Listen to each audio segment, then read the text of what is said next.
और झारखंड के में होने वाले निकाय चुनाव को लेकर के सियासत अब तेज हो चुकी है। बीजेपी के नेता और पूर्व मुख्यमंत्री बाबूलाल मरांडी ने राज्य सरकार पर गंभीर आरोप लगाए हैं।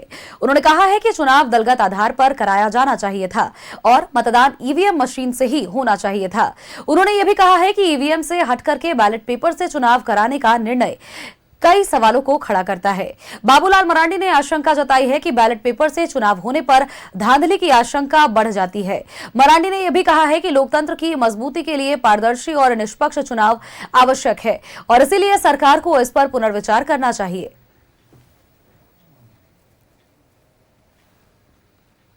और आज चुनाव हो भी रहा है तो सरकार की कोई हेमंत सोरेन की सदिच्छा से नहीं हो रहा है, क्योंकि राज्य में नगर निकाय की कई जगहों का तो 5 साल से भी ओवर हो गया जो चुनाव, यानी कुल मिलाकर के अगर आज नगर निकाय की चुनाव हो रहा है तो भारतीय जनता पार्टी के ही जो वार्ड पार्षद लोग हुआ करते थे तो सारे लोग फिर हाईकोर्ट चले गए और हाईकोर्ट में डेट पर डेट हेमंत सोरेन लेते रही राज्य सरकार।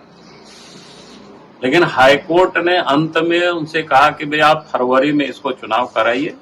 एक प्रकार से हाई कोर्ट ने झारखंड सरकार को एक डेडलाइन तय कर दिया।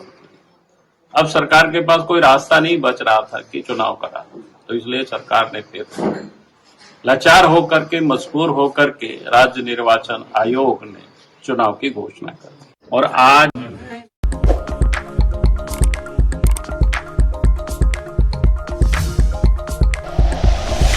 Like and share videos, subscribe करें हमारा चैनल और प्रेस करें बेल आइकॉन।